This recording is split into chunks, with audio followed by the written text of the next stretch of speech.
2026 ரிஷபராசி நண்பர்கள். ரிஷபராசி ஸ்திர ராசின்னு பேர். இந்த வருஷம் ஆரம்பிக்கிறதே ரிஷபராசியில் தான் ஆரம்பிக்கும். 11ஆம் இடத்துல சனி பகவான் தன்னுடைய ராசியை பார்க்குறாரு. அதாவது எந்த விஷயத்திலும் சோம்பேறித்தனம் இருக்கக்கூடாதுன்னு சொல்லுவாங்க. வீட்டில் அம்மா அப்பாலேருந்து ஆரம்பித்து டீச்சர்லேருந்து ஆரம்பித்து எல்லாரும் சொல்லுவாங்க. ஆனால் ரிஷபராசிக்கு சோம்பேறித்தனம் இருக்கும். அப்புறம் பார்த்துக்கலாம், அப்புறம் பண்ணிக்கலாம், இந்த மாதிரி விஷயங்கள் இருந்தால் தடைபெறத்துக்குண்டான வாய்ப்புகள் இருக்குது. வேலை மாற்றம், அதே சமயத்தில் பார்த்துட்டிங்கன்னா ஏதாவது தொழில் தொடங்கலாமா, தெரியாத விஷயத்தை செய்யலாமா, இப்படிலாம் தோண ஆரம்பிக்கும். இதெல்லாம் சனி பார்வையில். குரு பகவான் 2ஆம் இடத்துல இருக்கார்.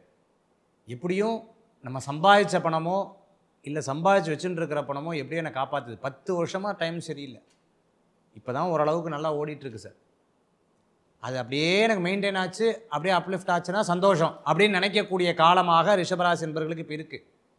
3ஆம் இடத்துல குரு பகவான் வரார். இந்த 3ஆம் இடத்துல ஜூன் மாதத்துக்கு அப்புறம் சிறு பிரயாணம், தூர பிரயாணம், வெளியூர் பிரயாணம், தம்பி தங்கைக்கு கல்யாணம் ஆகிடும். இல்லைன்னா ஏதேனும் ஒரு விசேஷம் இருந்ததுன்னா அவங்களுக்கு காரியம் நடக்கிறதுக்குண்டான வாய்ப்புகள், அவங்க பட்டய படிப்பு முடிக்கிறது, இது போன்ற நல்ல காரியங்கள் நடக்கிறதுக்குண்டான வாய்ப்புகள் ஏற்படுத்தி கொடுக்கும்.